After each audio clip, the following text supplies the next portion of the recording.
Hi everyone, it's Stephanie here, and I am back with the last portion of the videos where we are creating this felt flower garden. I have already shared video 1 and video 2, which takes us through the creation of the first 6 flowers. So I will have those linked in the video description below if you haven't checked those out. So now we are going to create the last 3 flowers, and then we're going to actually assemble our garden. The first flower we're going to create in today's video is this really big leafy flower here. I've created this one with some really light pink felt, and this is a leaf from the Wild Greenery die set. And this is kind of a weird flower. It's not any kind of flower I've ever seen, but I thought that this die was kind of a fun design, and if I see a die and think that it's going to work as a petal, then I am willing to give it a try. So I did that with this one here, and I actually really love how this one turned out. And this ended up being the star of the garden. This is going to be the main flower that we feature with all of the smaller flowers kind of positioned around it. So what I'm doing first is I'm taking some of these leaves here that I've cut out and I'm trimming off the bottom of them so they have a flat edge. I want these to be flat for the center piece of the flower, and then for the rest of the flower pieces we're going to keep them completely as they are. We're not going to worry about trimming them down, but we are going to trim the flower down at the very end, so you'll see what we do there when we get to that point. So I'm just kind of separating the petals into groups so I know how many I have for each section of the flower. And I'm going to start off with these pieces here that I've cut the bottom off of. So I have 5 of these little leaf petal-y type flowers. And these are a little bit different because we don't have a completely solid edge. So you kind of have to be careful when you're applying your glue because you don't want to kind of get glue oozing in between those little openings there on the little flower petals. So I just kind of take my glue gun and go around the edges, and then I add these next piece on top, and I'm just kind of careful when I position it on there that I don't kind of have too much glue going on. So I created a row of 5 of these, and I'm just setting that aside so we can move on to the second 2 layers of the flower. So for these ones, I'm pretty much following the exact same thing. I'm adding the glue, being careful not to have it kind of go in that opening in the petals, and I'm just layering them one on top of another. Now for these ones though, I didn't trim down the bottom, so I have that little bit of a gap in between each of the petals. And for this first set of petals that we're creating, I'm keeping the gap a little bit smaller. And then when we do the next set, which is the other pile there that I have on my work surface, we're going to space those even farther apart. And this is just going to allow us to layer our pieces together and create one large flower. So I'm just being careful, like I mentioned, adding the glue kind of sparingly and adding each of these petals on. And once I have 6 of them added, I'm just going to do what we've done in previous flowers, and I'm going to kind of close these together into one continuous flower. So now you can see here I have kind of glued both ends together, and we have this really fun dimensional set of flower petals. And what I love about this one is that they're so big that you can easily kind of bend them down and create kind of that really open flower look. And that's what really makes this the great flower to add to the center of our garden. Now on the third layer, like I mentioned earlier, we're going to space these ones even farther apart than the second set. And what this is going to do is it's going to allow us to layer each section of the flower inside of one another. So I'm going to close this one up like I did previously. I'm going to glue it together, and now I have this flower pattern that's going to be the outside, and it's large enough because it has a bigger opening that we can tuck that middle one in there, so you can see how nicely that kind of tucks in there. And then we can add the centerpiece in as well. Now for the centerpiece, we're going to do the same as we've done for pretty much all of the flowers, and we're going to roll the center. So I'm just kind of pinching that over and starting the rolling process, and then just rolling it all the way down until I have the whole entire piece rolled together. And then I'm going to adhere it with some more glue at the very end just to kind of hold it in place. And then I like to just kind of use my fingers and move the petals around and really open them up and kind of create a really nice flower center. So now we have 3 different pieces, and all together they're going to create this really big, unique flower. Because we were actually using a leaf die, this just really makes it something that you don't normally see. So I just really love the uniqueness of it, and like I said, I love how large it is in the finished garden. Now to adhere all the pieces together, I just take some glue and run it around the bottom area of the inside piece, and then I very carefully tuck it inside there so that it adheres along the sides of the second part of the flower. Then for the third piece, I'm going to add the glue directly inside the third area of the flower, all the way around the edging. And then I'm going to tuck that middle piece that we've created right inside of there and let that glue fully set. And the reason I do that is because I really want the glue to be on the sides of those edges so that I can cut some of the excess material off the bottom. Now when you're creating this, when I did this, this was my first go at it. So I didn't want to have my petals too short, so that's why I didn't cut that second and third layer. But feel free to trim down those petals before you even adhere the flower together, similar to what we did with the very first layer, and that's just going to allow you to have a shorter flower right away. So you're not going to have to worry about cutting off that excess off the bottom. And then once I have everything adhered, I just like to fluff it up and get it ready to add to our finished garden. For the next flower, we are going to be creating a smaller black flower that we're going to use as a filler flower. I like to create a bunch of these so that you kind of have a lot of them on hand to fill up the little spaces in between the larger flowers. Now this one here, I'm using a die from the Doodle Blooms Stamp Set and Coordinating Dynamics. So this is actually a die that's meant to cut out a stamped image, but I really liked the design of it and thought it would make a really fun kind of small flower because it has a really fun shape at the top of each of the petals. So for this one here, we're not doing anything new. We're pretty much creating it exactly the same as we've created previous flowers. I'm just using a different shape and rather than circles or the different shapes we've used before. So the first thing I did was just adhered a chain of them together, and then I just rolled them onto each other and created that center flower. And then I'm just going to take each of the petals individually and add them to the center and just kind of go around continuously until I have this as full as I want it. And if you remember me mentioning in our other black flower that we created, black is a very dark felt and really loves to show any type of glue mistakes that you make. So you just want to be very careful and try and use as little glue as possible. I, of course, was kind of heavy-handed in parts of this, and at the very end, you kind of see some of the glue on the outside bottom area of this flower, but I didn't worry about it because I know that that is going to be glued down into the garden and we're never going to see it. But I just wanted to mention, as I did before, just to kind of be careful and use as little glue as possible, especially with darker felt, since it is a little less forgiving and will show any type of little mistakes that you do make. So now you can see our finished flower, and this one is so fun. It has this really fun pattern. It almost has kind of like a triangular shape, so I really love that one. Now onto our third flower. This is the only flower we're creating that uses 0 dies and is super easy and is probably one of my favorite flowers to add to my gardens. So what I have here is a piece of felt and a rotary trimmer, and I also have a very large ruler. This is kind of meant for quilting. And I've just laid that over top of my felt piece, and I'm trimming that at 1.5 inches wide. So that is going to be the piece that we're going to use to create the flower. Now what we're going to do here is we're just going to add glue along the top edge of this strip of felt here. And what we're doing is we're going to fold this over and glue it onto itself.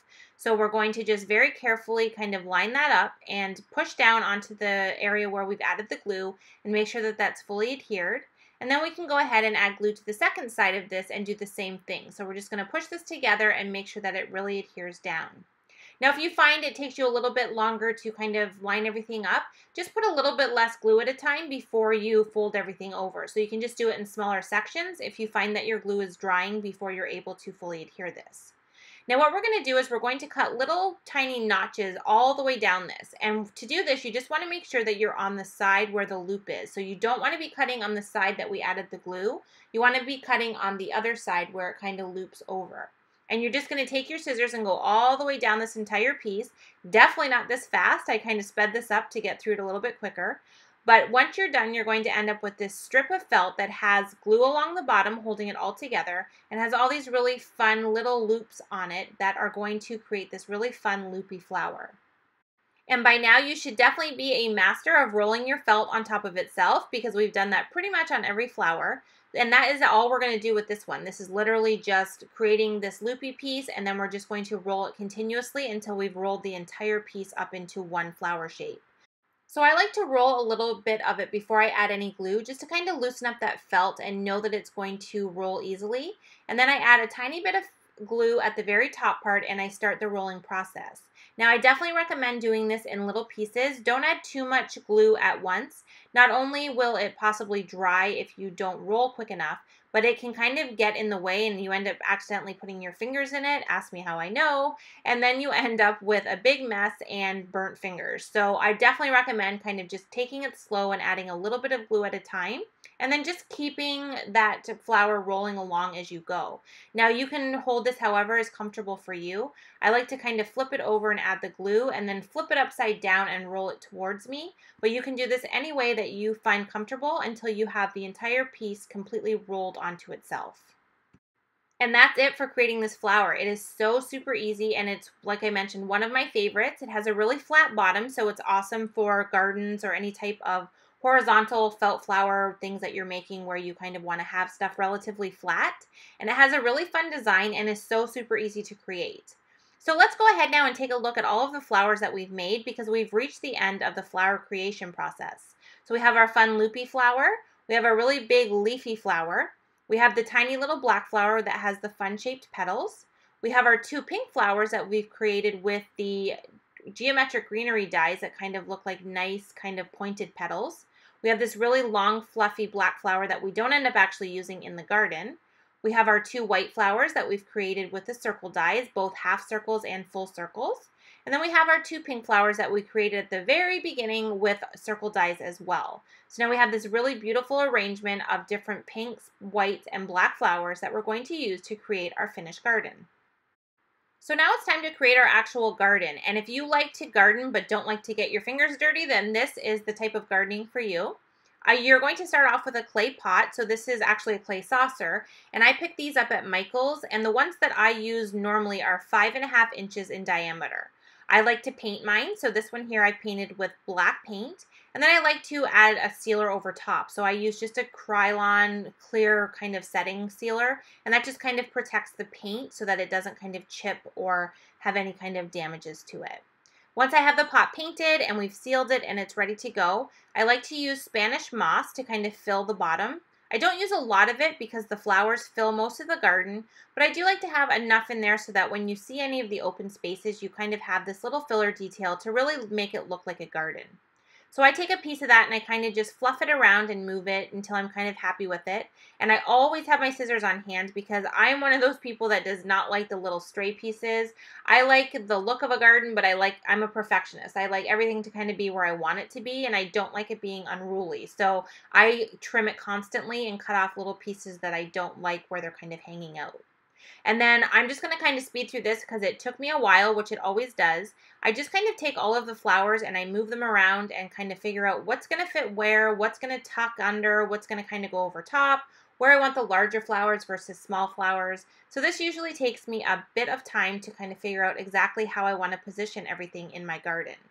And as you can see at the beginning there, I was really trying to fit that black flower in, but I decided not to use that one. So I have taken that out and now I'm working with the rest of the flowers. Now, once I have a design in mind and I know where I kind of want to have everything, I leave everything positioned in the garden where I want it, and then I take each flower out one at a time and I add my glue to the bottom. Now, because the Spanish moss is very thin along the bottom and we don't have a lot of it, I usually just glue my flowers directly on top of that and let the glue kind of seep through that Spanish moss, and that's going to adhere everything to the bottom of the pot. Now, if you do find you have areas where you feel like it's lifting up, then you can just kind of lift up that Spanish moss and actually shoot some glue right underneath of there and then kind of put everything back down into the pot, and that will hold everything in place. So you can see there I'm doing a little bit of trimming. I didn't like a lot of that Spanish moss peeking out, so I trimmed some of it down, and then I'm just continuing on with my flowers.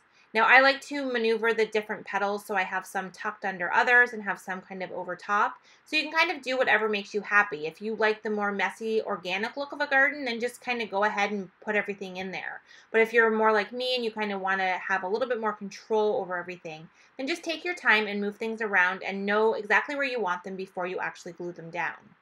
So once I have all of the outer flowers, I put that really large flower in the center. I use my fingers to kind of fluff up all of the petals so everything is really nice and fluffy and looks really pretty. And then I decided I needed more flowers. I didn't feel like I had enough around the outside edge. So luckily I have a big container where I keep flowers that I've created so that I have them on hand when I do create gardens. So I did go to that go-to container and grabbed a few more flowers, and I thought this was going to be the finished garden. Then I decided when I shut the camera off, I still needed some more little flowers to add to some of that area where you can really see some of that Spanish moss. So I am going to add a few more flowers into the finished design, and then I'm going to end up with this big, huge, pretty garden where I have this really nice light pink flower as the focal, and then I have some smaller flowers around the outside edge. I was really happy with the overall design and decided that I did not use that larger black flower as well. I feel like all of the smaller and medium-sized flowers kind of tucked under that really large light pink flower really made this whole garden kind of work, and I love how it turned out.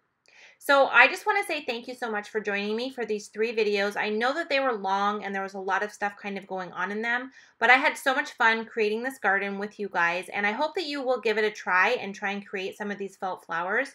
They're really simple to do once you get going, and it's so much fun to see the finished garden you've created once you have everything kind of put together.